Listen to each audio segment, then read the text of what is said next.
Saudara-saudara yang dikasihi oleh Tuhan, kita bersyukur bahwa hari ini kita merayakan hari ulang tahun Gereja Kristen Indonesia yang ke-33. Ulang tahun menandakan sebuah gerakan.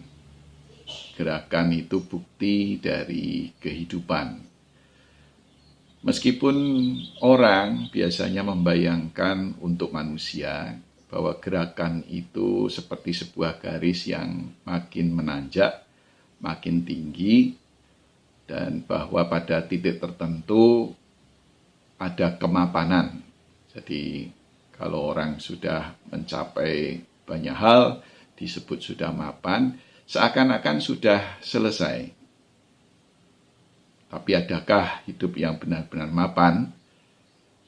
Apalagi di zaman sekarang di mana perubahan-perubahan begitu cepat terjadi, perlu selalu kan melakukan improvisasi, bahkan siap untuk berubah, namanya adaptif terhadap keadaan yang berubah. Ya, orang juga bisa saja memulai sesuatu yang baru di usia yang relatif tua. Bisa mulai kuliah di usia 60-70 tahun. Mulai bisnis setelah pensiun.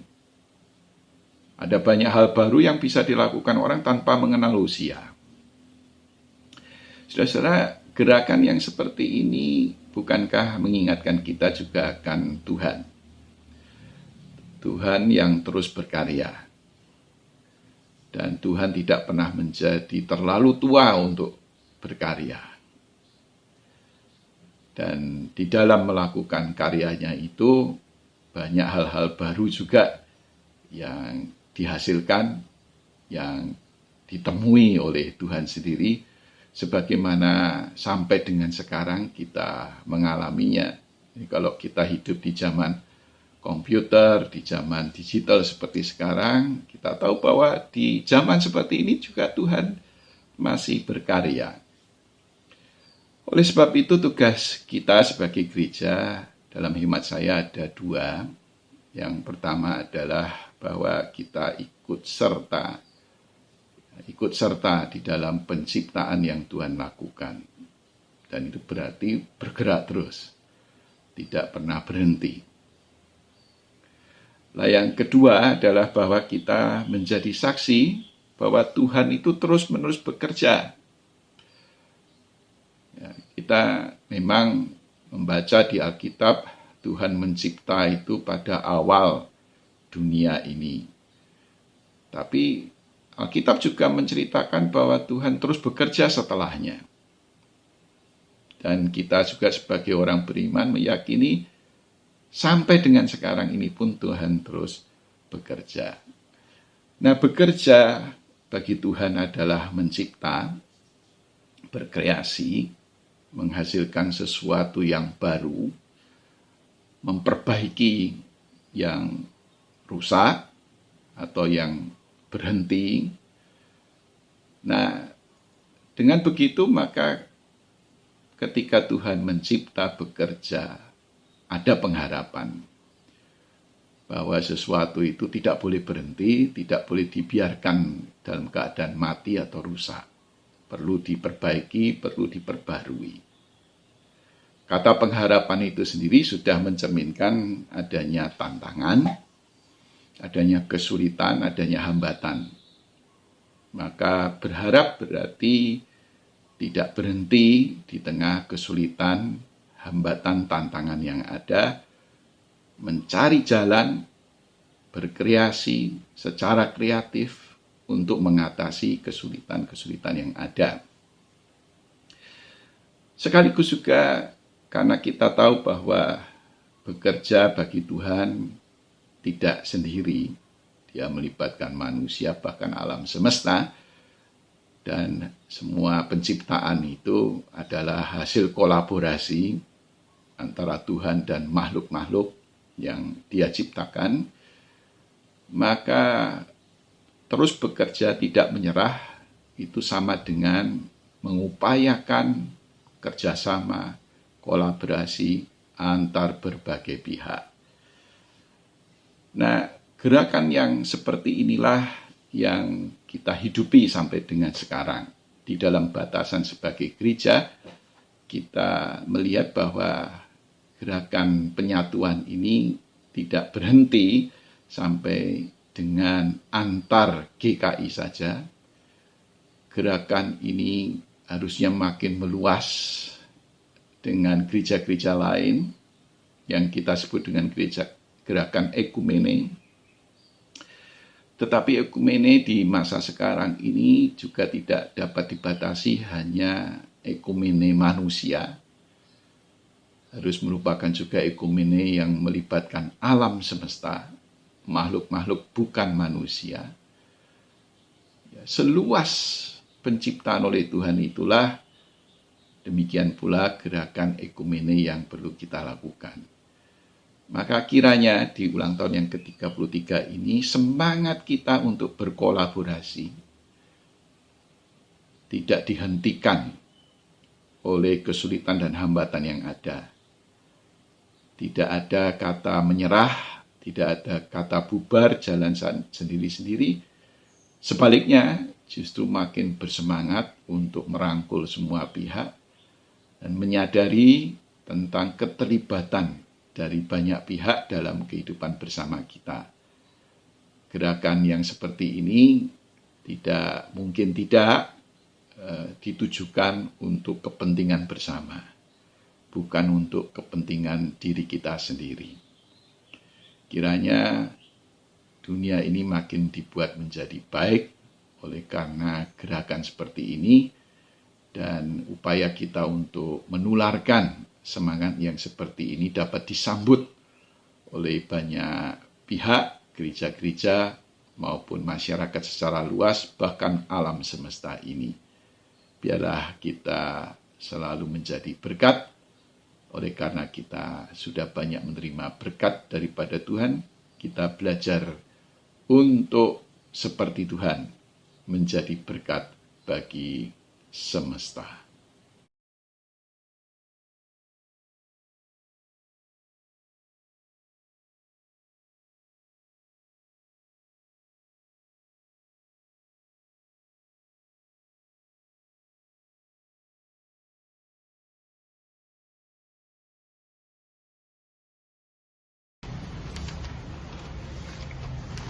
Betapa disenangi tempat kediaman-Mu, ya Tuhan semesta alam.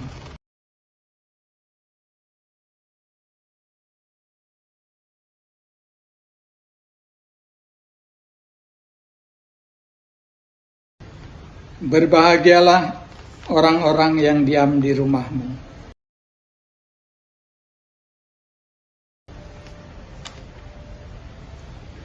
Berbahagialah manusia yang kekuatannya di dalam Engkau, yang berhasrat mengadakan ziarah.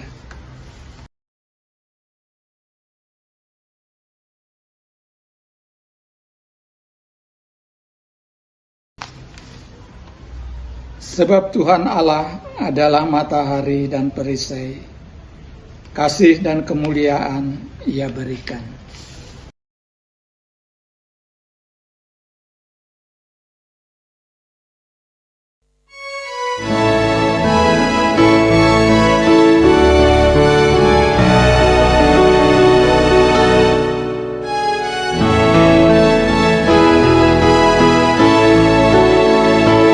Kasih Allah pemiliknya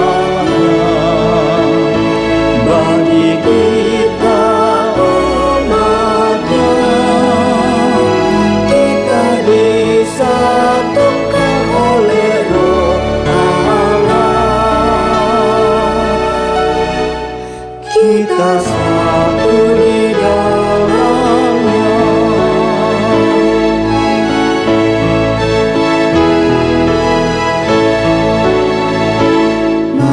Kita bernyanyilah,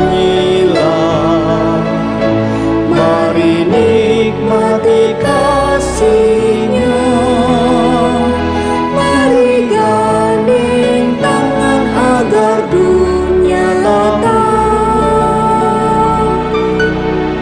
Kita satu di dalamnya.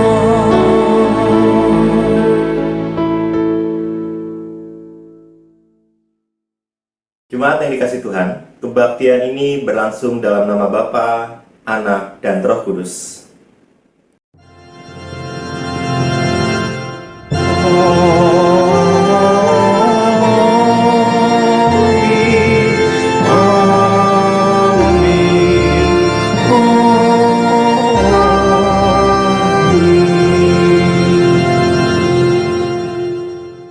Tuhan beserta dengan saudara.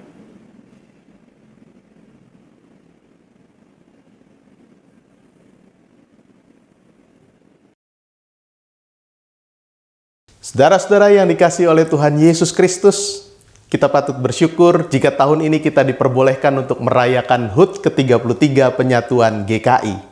Gereja Kristen Indonesia lahir dari sebuah imajinasi tentang adanya kesatuan. Pertama-tama tentu kesatuan gereja, sebagaimana harapan Tuhan Yesus dalam doanya supaya mereka semua menjadi satu. Kita harus mengakui ada banyak kepelbagaian di tengah hidup ini. Kepelbagaian yang tampak dalam kehidupan terlalu rawan untuk dibiarkan begitu saja. Nafsu pengagungan diri mudah mencuat di tengah kepelbagaian dengan akibat peniadaan terhadap yang lain. Kalau ini yang terjadi, salahnya bukan terletak pada kepelbagaian yang ada di tengah hidup ini sendiri. Salahnya adalah keengganan untuk berimajinasi bahwa yang beragam itu juga terhubung satu dengan yang lain. Hubungan yang sebenarnya saling bergantung. Tetapi kebergantungan tersebut tidak selalu kasat mata. Maka butuh imajinasi untuk mengakui dan mengamininya. Selanjutnya, imajinasi tentang kesatuan hidup juga dibutuhkan untuk memajukan peradaban. Peradaban bisa maju jika manusia mampu menjawab tantangan dengan kreativitas. Saat ini GKI menghadapi berbagai tantangan. Tantangan itu sifatnya internal dan eksternal. Yang internal antara lain konflik-konflik antar kelompok dan antar individu. Tidak perlu malu untuk mengakuinya. Sekalipun semua menghayati panggilannya sebagai pelayan dan bertekad untuk melayani Tuhan dengan sepenuh hati. Namun karena alasan tertentu, ada saja yang berkonflik. Penatua dengan pendeta, pendeta dengan pendeta, anggota jemaat dengan anggota jemaat, dan sebagainya. Sebab konfliknya juga macam-macam. Mulai dari yang sepele atau seharusnya sepele, sampai dengan yang prinsip atau dikesankan sebagai prinsip. Apalagi di masa pandemi yang berkepanjangan ini semakin banyak orang yang gelisah, bahkan terganggu jiwanya. Teori konspirasi laku keras, sikap orang bisa menjadi ekstrim, situasi politik menjadi panas. Tidak hanya di Indonesia, di negara-negara lain juga begitu. Apakah GKI mampu menghadapi tantangan-tantangan tersebut secara kreatif? Tidak ada satupun yang bisa menjawab dengan kepastian. Potensi memang ada. Salah satunya adalah yang datang dari pengalaman selama 33 tahun ini. Pengalaman mengelola kesatuan telah membuahkan banyak kreativitas. Dan itu adalah modal yang baik untuk menghadapi tantangan-tantangan di masa kini dan mendatang.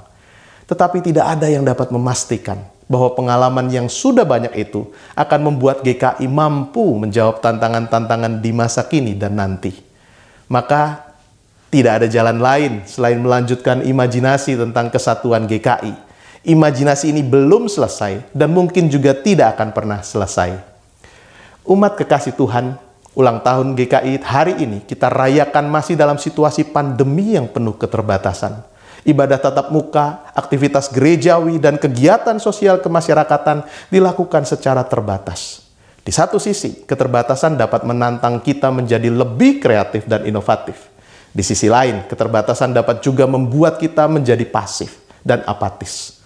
Apakah kehidupan bergereja kita di masa ini diwarnai dengan kreativitas dan inovasi? Tidak berhenti untuk terus berderap dalam karya dan kasih? Atau kehidupan bergereja menjadi redup dan dingin? Marilah kita mengakui kelemahan dan kegagalan kita di hadapan Tuhan. Seraya bertanya kepada diri sendiri, sudahkah yang terbaik kuberikan kepada Yesus Tuhanku?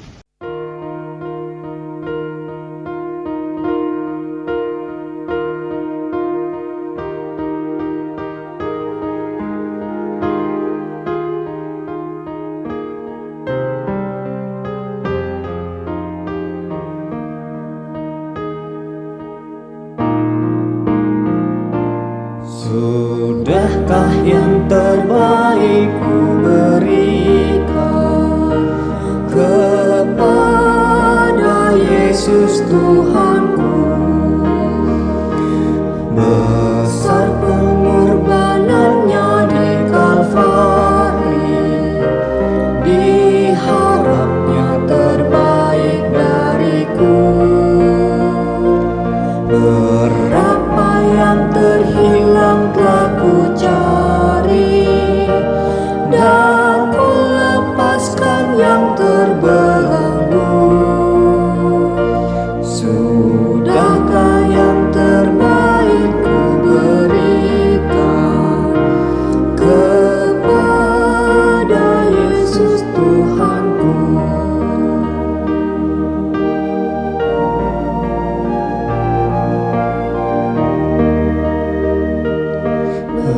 Begitu banyak waktu yang terulang, sedikit ku beri baginya, sebab kurang kasihku pada Yesus. Mungkinkah hancur pula hatinya? Berapa yang terhilang telah ku cari, dan ku lepaskan yang terbelenggu.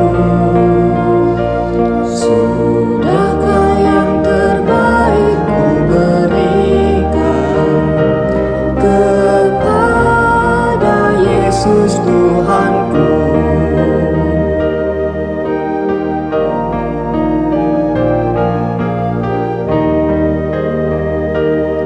Telah ku perhatikanlah sesama, atau ku biarkan tegar?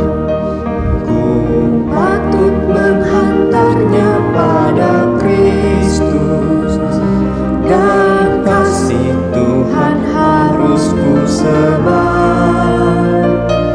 Berapa yang terhilang telah ku cari, dan ku lepaskan yang terbelenggu.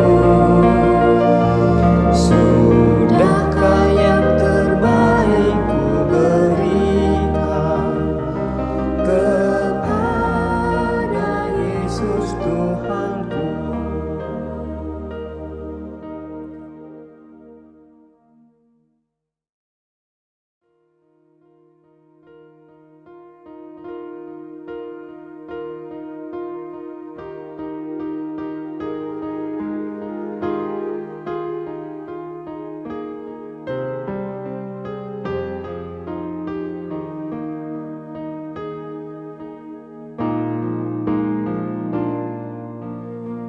Bapa Surgawi, ketika pandemi datang, kami hidup dalam keterbatasan. Namun sesungguhnya tidak ada yang dapat membatasi kasih-Mu kepada kami. Pemeliharaanmu, penyertaan-Mu, dan penguatan dari-Mu tetap kami rasakan. Kami sadar bahwa keterbatasan seharusnya tidak menjadi alasan bagi kami untuk tetap rindu bersekutu walaupun secara online. Keterbatasan bukanlah alasan untuk tetap berkarya di gereja maupun di tengah masyarakat. Namun demikian, kami mengaku bahwa keterbatasan kerap membuat kami tidak lagi berderap dalam karya dan kasih. Ampunilah kami jika kami menjadi malas berbakti, jika kami menjadi enggan melayani, jika kami menjadi berhenti mengasihi. Mampukanlah kami sebagai gereja-Mu untuk tetap rindu bersekutu, tetap berderap bersama dalam melayani dan mengasihi. Inilah pengakuan dan permohonan yang kami naikkan dalam nama Tuhan kami, Yesus Kristus. Amin.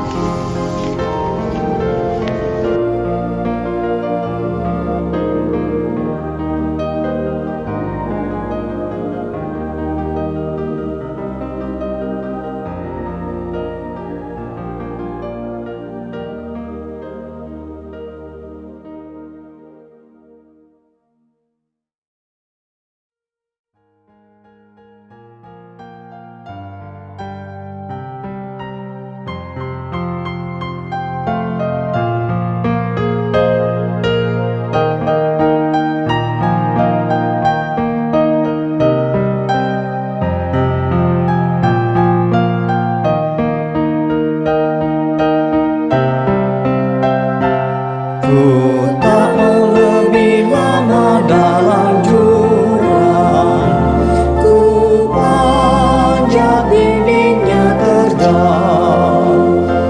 Dunia yang kan binasa mengeluhkan berita kasih Allah yang kekal. Berapa yang terhilang telah ku cari, dan ku lepaskan yang terbelenggu. Sudahkah yang terbaik ku berikan kepada Yesus Tuhanku?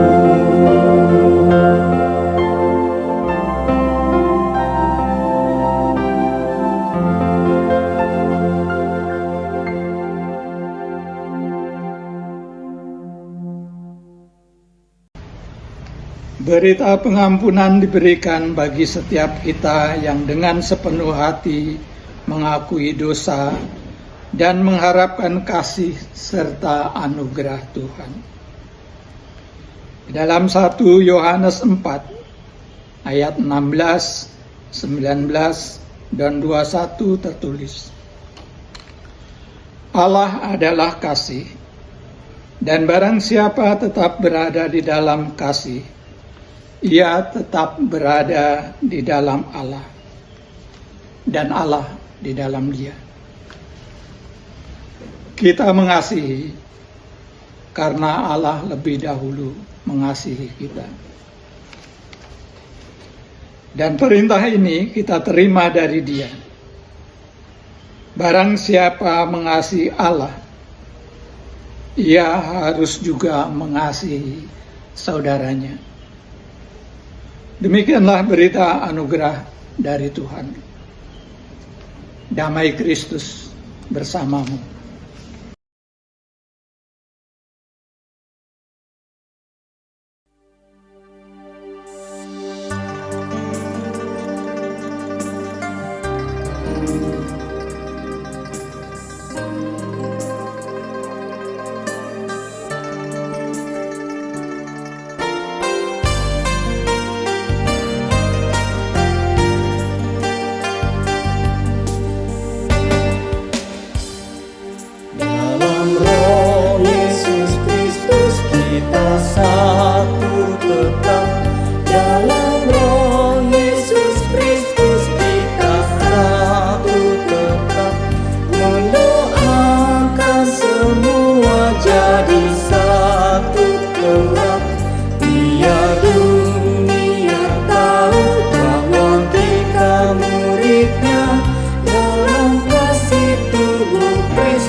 Kita jalan bersama bergandengan erat.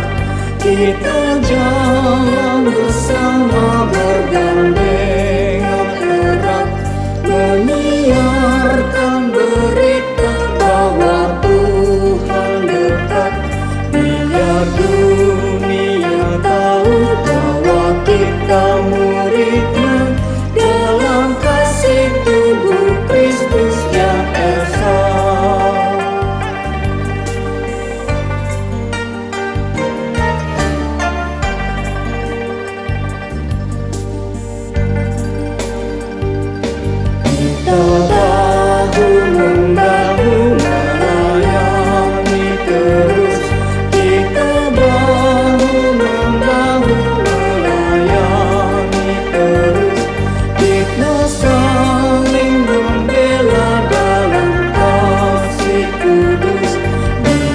dunia tahu bahwa kita muridnya, dalam kasih tubuh Kristus yang esa.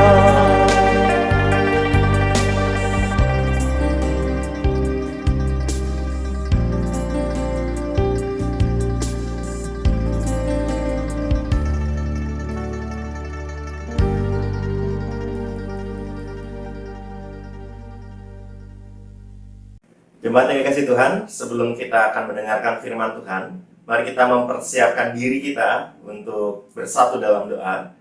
Kita meminta pertolongan Roh Kudus untuk memimpin kita dalam perenungan firman ini. Mari kita bersatu dalam doa. Ya Tuhan, Allah kami yang begitu baiknya dalam hidup kami. Kami bersyukur untuk hari ini. Kami akan kembali diingatkan melalui firman-Mu. Kami akan kembali belajar di dalam firman-Mu untuk menjadi kekuatan dalam hidup kami. Untuk kami melihat betapa luar biasanya Tuhan memelihara kehidupan kami. Kami mau kembali diingatkan bagaimana Tuhan menjaga kehidupan kami, baik sebagai jemaat dalam sebuah persekutuan di dalam gereja, maupun dalam diri kami pribadi lepas pribadi. Tolong hamba-Mu Tuhan, di tengah keterbatasan yang hamba punyai, biarlah persiapan yang hamba telah lakukan menjadi bekal bagi hamba menyampaikan firman-Mu dengan baik. Pakai kami Tuhan sebagai pelaku firman dalam keseharian kami. Inilah doa kami, di dalam nama-Mu Tuhan Yesus Kristus, Sang Firman yang hidup, kami telah berdoa. Amin. Pembacaan pertama dari Yosua 24 ayat 1 sampai dengan 2, dilanjutkan ayat 14 sampai dengan 18, yang bunyinya demikian. Pembaharuan perjanjian di Sikem. Kemudian Yosua mengumpulkan semua suku orang Israel di Sikem. Dipanggilnya para tua-tua orang Israel, para kepalanya, para hakimnya, dan para pengatur pasukannya. Lalu mereka berdiri di hadapan Allah. Berkatalah Yosua kepada seluruh bangsa itu, "Beginilah firman Tuhan Allah Israel. Dahulu kala di seberang sungai Efrat, disitulah diam nenek moyangmu, yakni Terah, ayah Abraham dan ayah Nahor, dan mereka beribadah kepada Allah lain." Dilanjutkan ayat 14. Oleh sebab itu, takutlah akan Tuhan, dan beribadahlah kepadanya dengan tulus ikhlas dan setia. Jauhlah dari Allah yang kepada nenek moyangmu telah beribadah di seberang sungai Efrat dan di Mesir. Dan beribadahlah kepada Tuhan. Tetapi jika kamu anggap tidak baik untuk beribadah kepada Tuhan, pilihlah pada hari ini ke siapa kamu akan beribadah, Allah yang kepadanya nenek moyangmu beribadah di seberang sungai Efrat, atau Allah orang Amori yang negerinya kamu diami ini. Tetapi aku dan seisi rumahku, kami akan beribadah kepada Tuhan.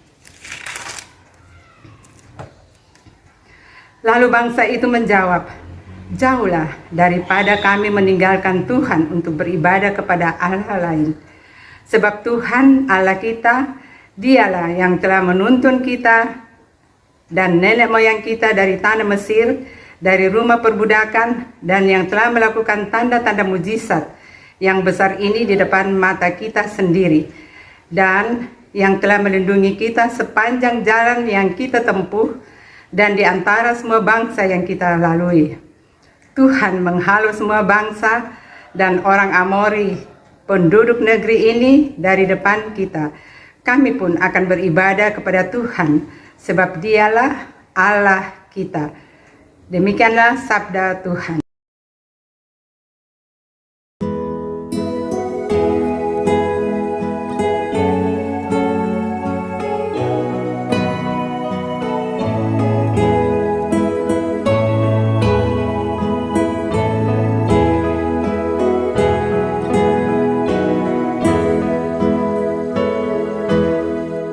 Mata Tuhan tertuju kepada orang benar, telinganya kepada yang meminta tolong. Mata Tuhan Tuhan tertuju kepada orang benar, telinganya kepada yang meminta tolong. Wajah Tuhan menentang orang-orang jahat dan lenyapkan kelaliman dari muka bumi. Namun Tuhan mendengarkan orang-orang benar, dilepaskannya mereka dari susah sedih. Mata Tuhan tertuju kepada orang benar, telinganya kepada yang meminta tolong. Tuhan itu dekat pada orang patah hati, diselamatkannya orang yang remuk hatinya, dilepaskannya mereka dari kemalangan. Tak satu pun tulang patah karena dijaganya. Mata Tuhan tertuju kepada orang benar, telinganya kepada yang meminta tolong. Kemalangan mendatangi orang-orang fasik, pembenci orang yang saleh akan dihukumnya.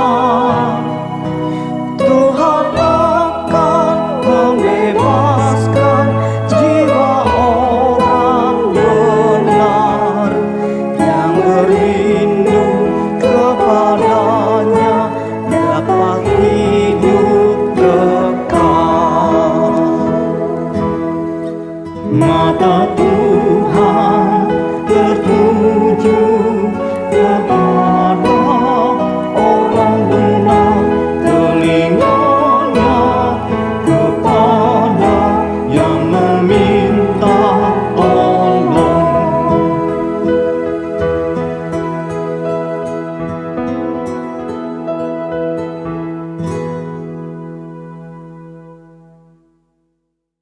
Bacaan kedua diambil dari Efesus 6 ayat 10 sampai 20. Demikian. Perlengkapan rohani. Akhirnya hendaklah kamu kuat di dalam Tuhan, di dalam kekuatan kuasa-Nya. Kenakanlah seluruh perlengkapan senjata Allah, supaya kamu dapat bertahan melawan tipu muslihat iblis. Karena perjuangan kita bukanlah melawan darah dan daging, tetapi melawan pemerintah-pemerintah, melawan penguasa-penguasa, melawan penghulu-penghulu dunia yang gelap ini, melawan roh-roh jahat di udara. Sebab itu, ambillah seluruh perlengkapan senjata Allah, supaya kamu dapat mengadakan perlawanan pada hari yang jahat itu, dan tetap berdiri sesudah kamu menyelesaikan segala sesuatu. Jadi berdirilah tegap, berikat pinggangkan kebenaran, dan berbaju jirakan keadilan, kakimu berkasutkan kerelaan untuk memberitakan Injil damai sejahtera. Dalam segala keadaan pergunakanlah perisai iman, sebab dengan perisai itu kamu akan memadamkan semua panah api dari si jahat, dan terimalah ketopong keselamatan dan pedang roh, yaitu firman Allah, dalam segala doa dan permohonan. Berdoalah setiap waktu di dalam roh, dan berjaga-jagalah di dalam doamu itu dengan permohonan yang tak putus-putusnya dalam segala orang kudus. juga untuk aku, supaya kepadaku, jika aku membuka mulutku, dikaruniakan perkataan yang benar, agar dengan keberanian aku memberitakan rahasia Injil yang kulayani sebagai utusan yang dipenjarakan. Berdoalah supaya dengan keberanian aku menyatakannya sebagaimana seharusnya aku berbicara. Demikianlah sabda Tuhan.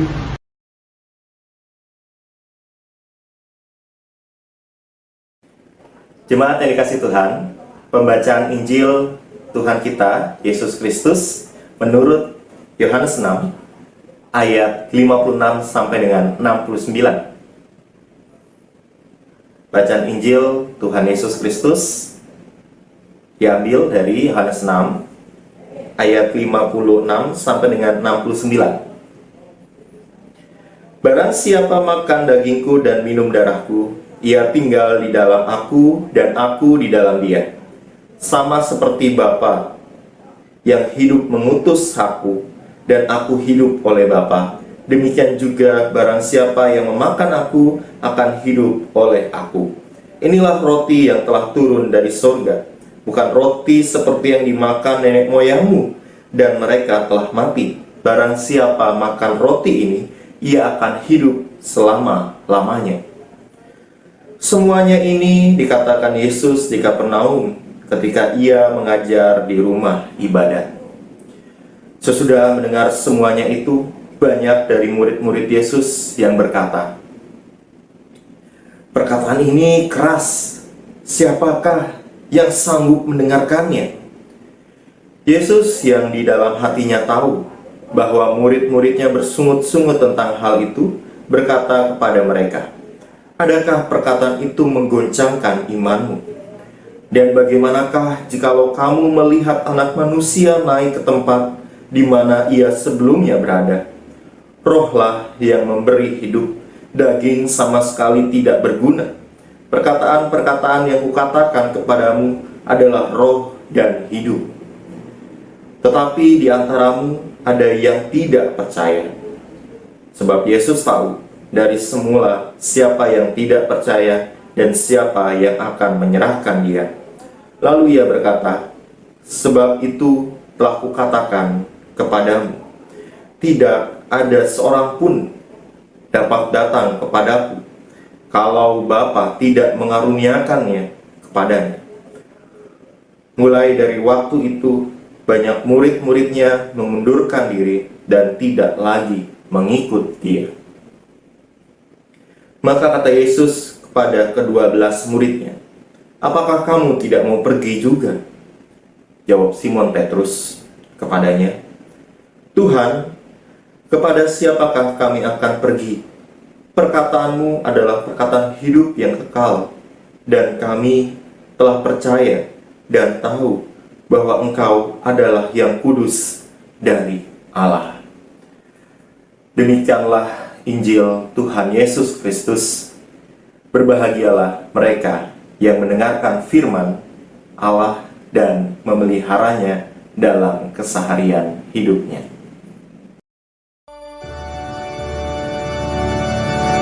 Haleluya, haleluya,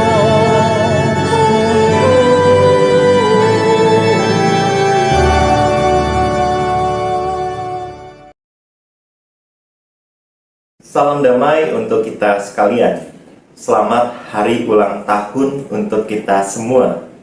Dalam sebuah rasa syukur sebagai jemaat Gereja Kristen Indonesia, kita mensyukuri 33 tahun penyertaan Tuhan di dalam hidup gereja kita. Dan kita percaya dan yakin untuk tahun-tahun ke depan Tuhan tetap menyertai, Tuhan tetap memelihara kehidupan bergereja kita.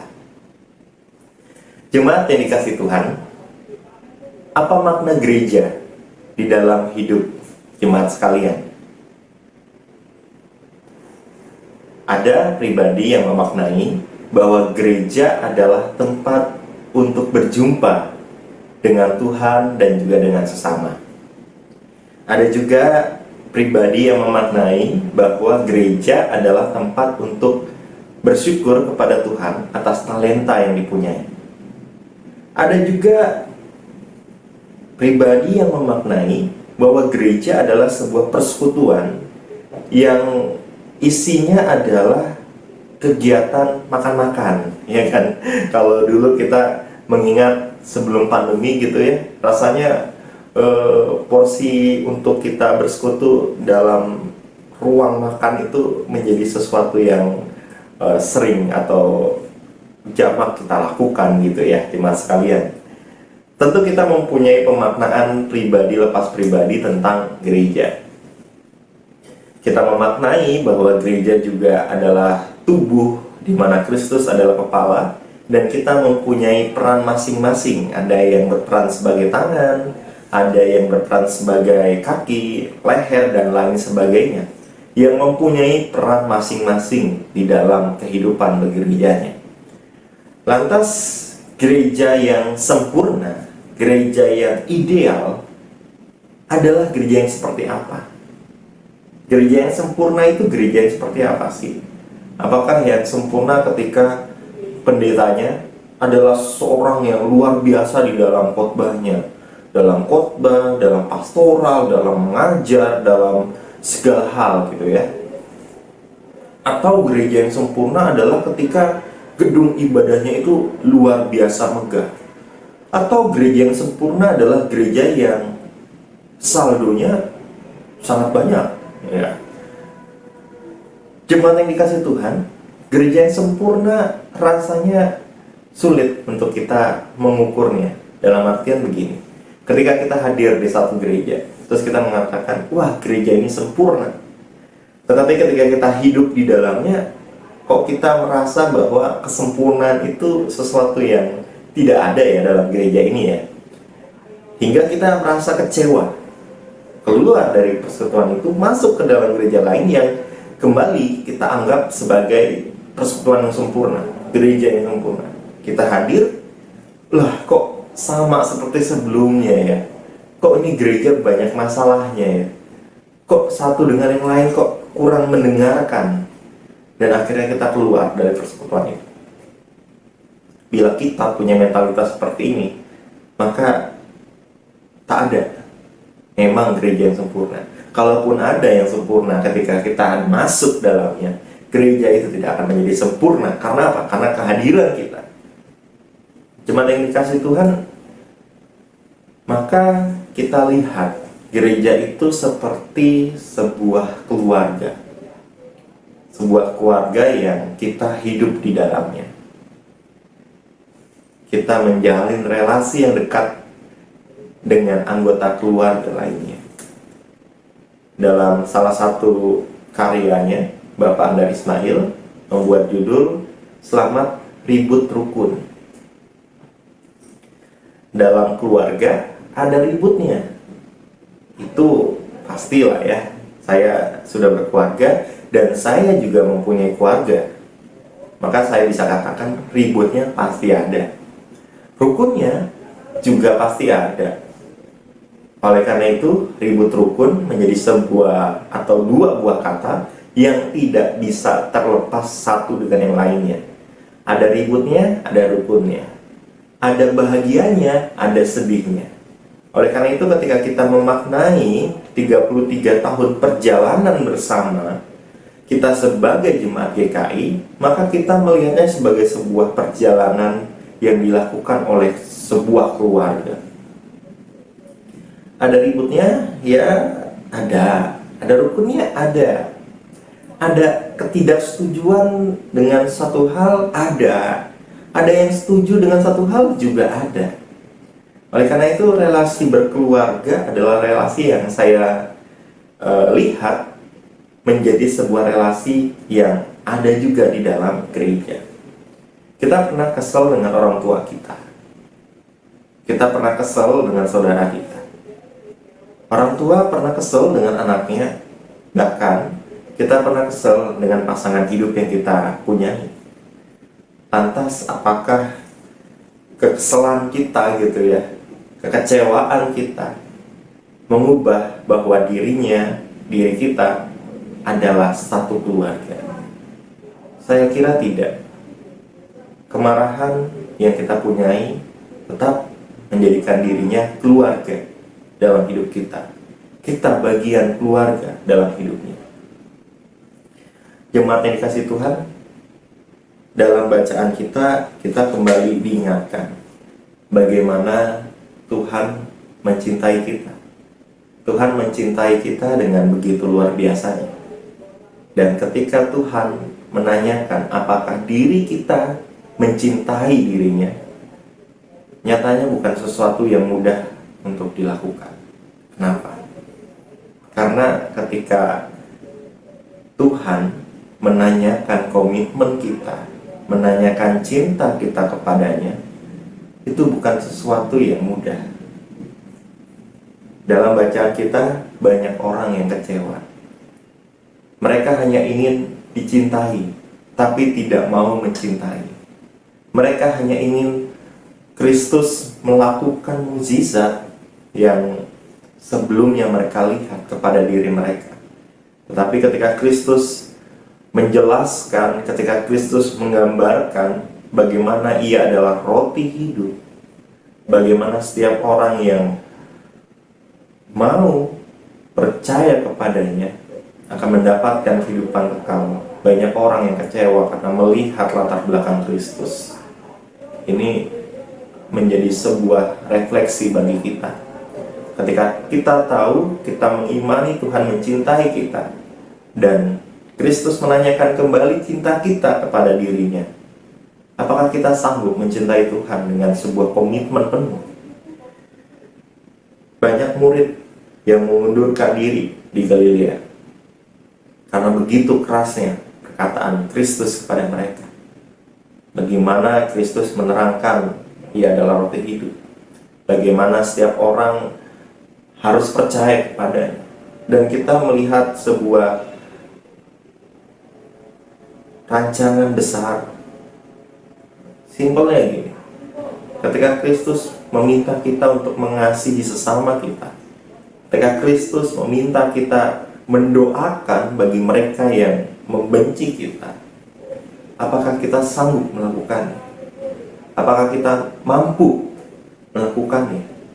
Ketika kita hidup di tengah gereja kita saling berbeda pendapat, kita saling tidak menyukai satu dengan yang lain. Maukah kita ingat kembali tentang makna persekutuan di dalam hidup kita, tentang makna saling mendengar, tentang makna saling mendoakan dalam hidup kita? Bukankah ini sebuah hal yang tidak mudah untuk kita lakukan? Bahkan banyak orang yang pada akhirnya undur menjadi murid Kristus. Pengakuan Petrus dalam bacaan kita, apakah kamu tidak mau pergi juga? Ini sebuah pertanyaan yang Kristus lontarkan. Tuhan, kepada siapakah kami akan pergi? Perkataanmu adalah perkataan hidup yang kekal, dan kami telah percaya dan tahu bahwa Engkau adalah yang kudus dari Allah. Komitmen hidup kita utarakan seperti Petrus. Kita percaya, yakin bahwa Kristus adalah yang kudus dari Allah. Maka kita percaya kepadanya. Maka kalau kita percaya, maka kita mengikuti, kita melakukan apa yang Kristus katakan kepadanya. Ini adalah sebuah gambaran sederhana tentang percaya. Bapak Ibu, jemaat sekalian, tentu kita pernah mau pergi ke satu tempat, lalu kita tidak tahu tempat itu di mana. Kita membuka smartphone kita membuka maps gitu ya, terus kita klik di situ, kita ketik di situ alamat tempat kita yang mau kita tuju, lalu ada rute di situ. Kita nggak tahu apakah rute itu benar atau tidak, tetapi kita punya rasa percaya bahwa ketika mengikuti rute itu, kita sampai ke tempat tujuan kita. Sederhananya percaya seperti itu. Ketika kita percaya kepada Kristus, kita pun mengikuti jalannya. kita pun mengikuti apa yang Ia katakan kepada kita. Maka kita sebagai gereja dalam perenungan ini kembali diingatkan untuk menempatkan kasih, menempatkan Kristus di atas segala-galanya, di atas aturan, di atas apapun itu. Menempatkan kasih Kristus di atas segala-galanya. Oleh karena itu, kita di dalam jemaat, kita diajak untuk memperhatikan satu dengan yang lain. Kita diajak menjadi sahabat Kristus bagi lingkungan kita. Kita diajak menjadi sahabat bagi sesama kita. Sebuah panggilan gereja yang selayaknya kita refleksikan kembali dalam perjalanan hidup persekutuan kita. Perjalanan persekutuan bukan sesuatu yang mudah kalau kita mengandalkan diri sendiri. Andalkan Kristus di dalam perjalanan ini. Mari kita bayangkan ketika kita berjalan seperti bangsa Israel melakukan perjalanan 40 tahun. Perjalanan bersama sebagai sebuah keluarga besar. Perjalanan yang di dalamnya terkadang ada sikut-sikutan gitu ya. Ada ketidaksetujuan, ada perpecahan, ada dinamika yang terjadi. Tetapi kita meyakini, kita menyadari bahwa dalam perjalanan ini kita nggak bisa sendiri. Kita membutuhkan pertolongan Tuhan. Oleh karena itu, kita sebagai gereja, lihatlah sebagai sebuah tempat untuk kita belajar banyak hal. Untuk kita berjalan bersama mewujudkan karya kasih Allah di dunia ini.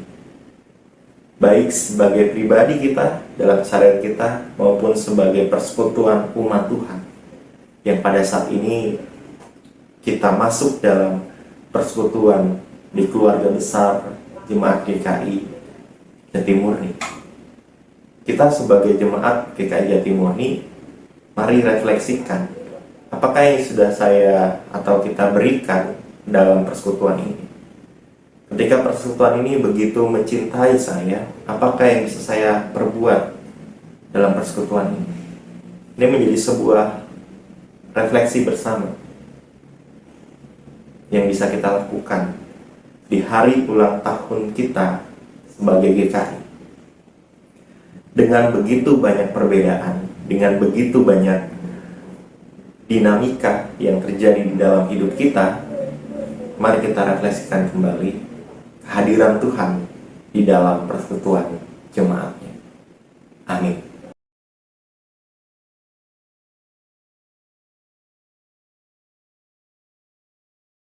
Marilah kita bersama dengan umat Allah di masa lalu, masa kini, dan masa depan, mengingat pengakuan pada baptisan kita menurut pengakuan iman rasuli dengan berkata, "Aku percaya kepada Allah, Bapa yang Maha Kuasa, Khalik langit dan bumi, dan kepada Yesus Kristus, Anaknya yang tunggal Tuhan kita, yang dikandung dari Roh Kudus, lahir dari anak darah Maria, yang menderita sengsara di bawah pemerintahan Pontius Pilatus, disalibkan, mati dan dikuburkan, turun ke dalam kerajaan maut, pada hari yang ketiga bangkit pula dari antara orang mati, naik ke sorga, duduk di sebelah kanan Allah, Bapa yang Maha Kuasa, dan dari sana Ia akan datang untuk menghakimi orang yang hidup dan yang mati.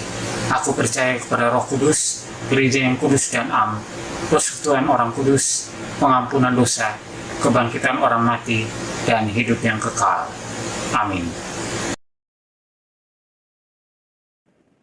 Jemaat yang dikasih Tuhan, mari kita bersatu di dalam doa syafaat kita. Ya Tuhan, kami mengucap syukur pada hari ini, di tengah perbedaan yang kami punyai, di tengah dinamika kehidupan gereja yang kami rasakan. Tuhan tetap membimbing, Tuhan tetap memelihara kami di dalam tubuh Jemaat GKI, Gereja Kristen Indonesia. 33 tahun Tuhan menyertai, dan Tuhan kami percaya akan tetap menyertai kami dalam perjalanan kami. Dan kiranya Tuhan berikan kami kekuatan untuk juga senantiasa memegang tangan-Mu di dalam perjalanan kehidupan bergereja kami. Pada saat ini Tuhan, kami berdoa untuk peran kami di dalam persekutuan gereja di Jemaat GKI Jatimurni. Kiranya Tuhan berikan kami hikmat kebijaksanaan untuk kami dapat berdampak bagi lingkungan di sekitar jemaat-Mu, untuk kami dapat memberikan cinta kasih damai sejahtera di tengah-tengah kehidupan di mana gereja-Mu berada Tuhan. Kami juga berdoa untuk keluarga kami, untuk sahabat kami di dalam jemaat-Mu yang pada saat ini sudah berusia lanjut. Tuhan kiranya kuatkan, Tuhan kiranya berkati di dalam kesehatan, dan juga tolong kami untuk terus memberikan perhatian, cinta kasih kami kepada oma opa kami, orang tua kami yang sudah lanjut usia Tuhan. Kami juga berdoa untuk bangsa negara yang kami hidup, kami cintai, bangsa Indonesia. Beberapa hari lalu kami memperingati hari ulang tahun bangsa ini. Bangsa yang besar, bangsa yang penuh lika-liku di dalam kehidupannya. Kiranya Tuhan sertai kami untuk menjadi pribadi yang membangun bangsa ini di tengah peran kami, di tengah kehidupan kami. Ketika bangsa ini tengah berjuang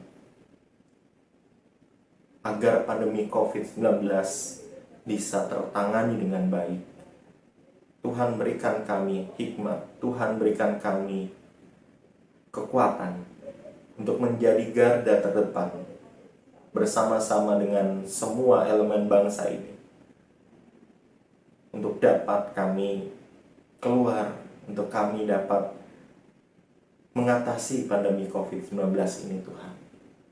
Kami juga berdoa untuk sahabat kami, keluarga kami, saudara kami di Jemaat-Mu GKI Jatimurni yang tengah menjalani masa pengobatan dan juga pemulihan.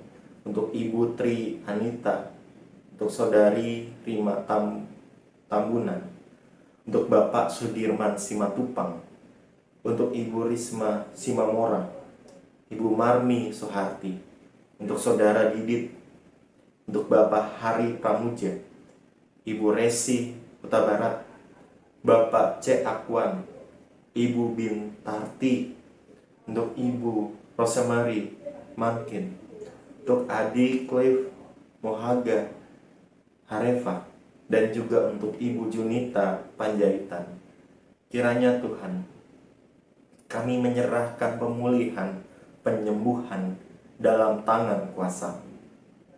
Tuhan juga kiranya usaha yang dilakukan oleh keluarga dan juga pribadi yang tengah menjalani pengobatan pemulihan, ketika kami berobat, ketika kami memakan makanan yang menguatkan kami, ketika harapan, ketika semangat yang ada di tengah keluarga bisa menjadi kekuatan bagi saudara kami, jemaat-Mu yang tengah menjalani pemulihan, pengobatan. Kiranya tangan Tuhan bersama dengan mereka. Ya Tuhan, inilah doa kami. Pakai kami Tuhan sebagai alat-Mu untuk menghadirkan damai sukacita dimanapun Tuhan tempatkan kami. Inilah doa kami.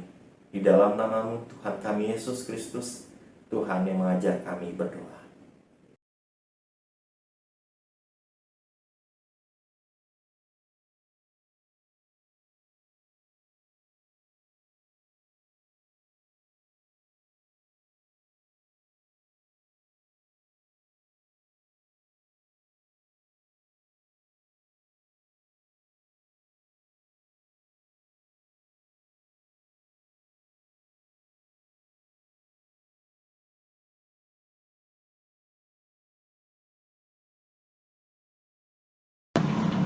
Umat Tuhan, firman Tuhan mengingatkan kita untuk selalu bersyukur kepada Tuhan di setiap waktu, dalam segala kondisi dan situasi, karena kebaikan Tuhan kepada kita juga terus Ia berikan dalam setiap keadaan.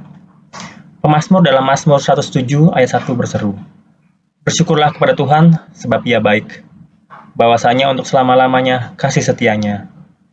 Marilah kita ungkapkan syukur kita dalam persembahan syukur.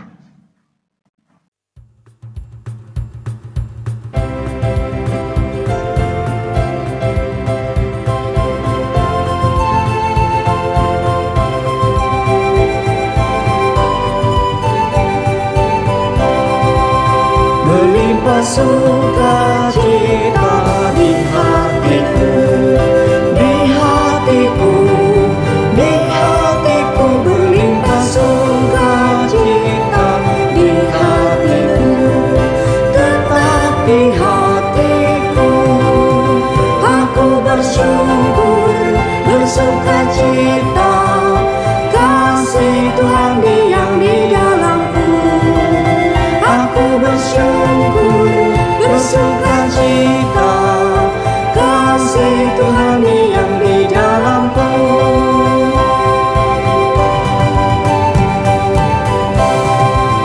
Berlimpah kasih Yesus di hatiku, di hatiku, di hatiku, berlimpah kasih Yesus di hatiku, tetap di hatiku.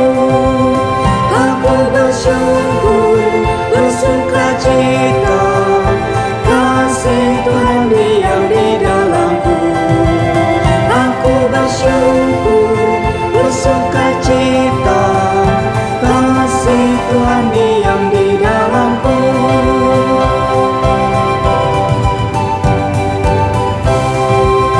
Berlimpah sukacita di hatiku, di hatiku, di hatiku, berlimpah sukacita di hatiku, tetap di hatiku. Aku bersyukur, bersukacita, kasih Tuhan diam di dalamku. Aku bersyukur, bersukacita, kasih Tuhan diam di dalamku.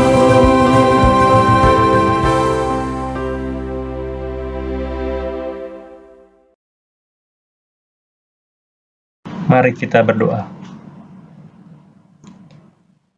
Ya Allah Bapa yang bertahta dalam kerajaan surga, pada hari ini kami telah berkumpul untuk memuji dan memuliakan nama-Mu di dalam gereja-Mu. Terima kasih Tuhan, terimalah persembahan kami, dan berkatilah tangan yang mengelolanya agar selalu bijaksana dan memberikan yang terbaik demi kemuliaan nama-Mu saja. Dalam nama Tuhan Yesus, haleluya, amin.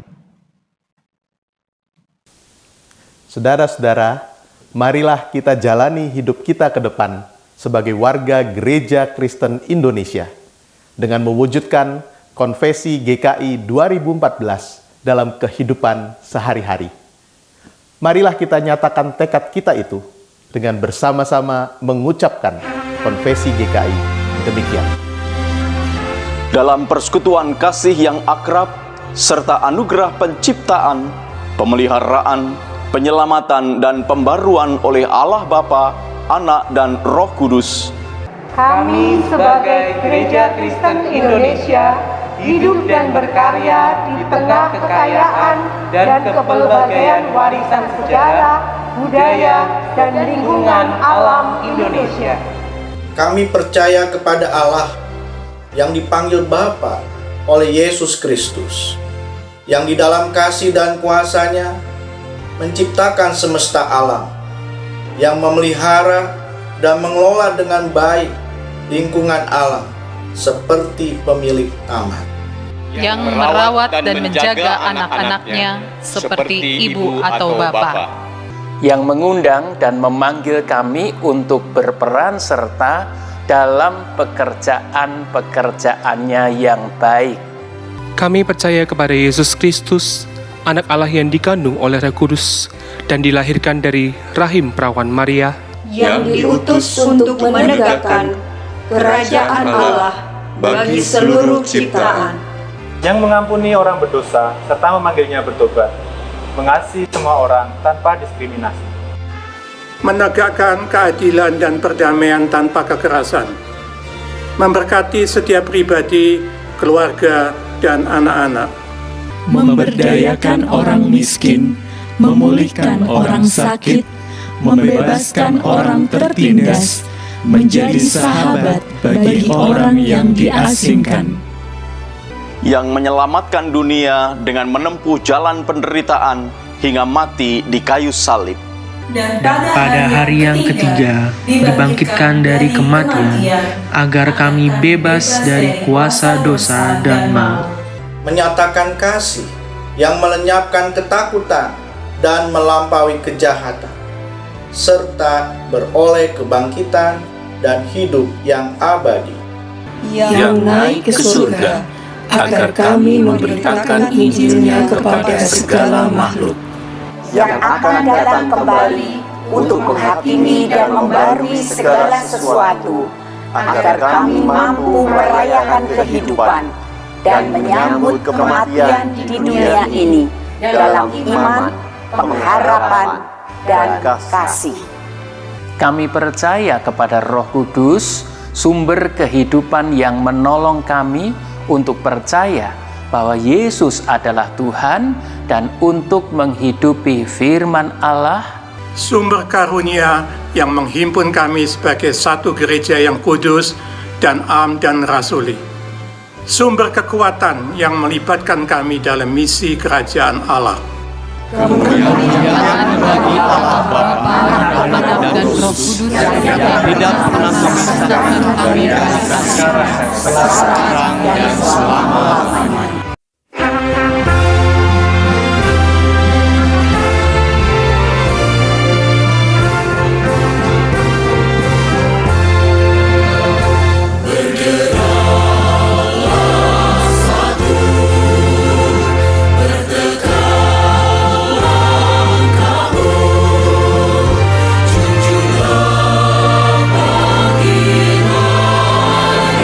Perjuangkan kasih.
Marilah berderap satu dalam menjalin persekutuan di Gereja Kristen Indonesia.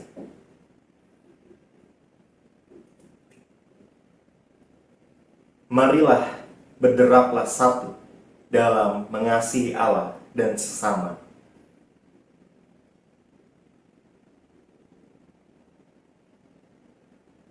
Marilah berderap satu dalam berkarya bagi dunia.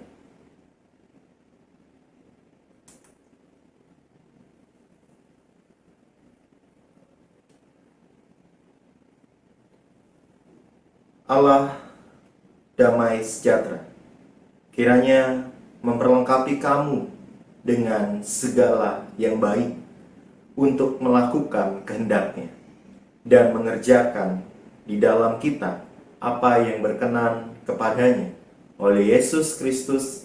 Bagi Dialah kemuliaan sampai selama-lamanya. Amin.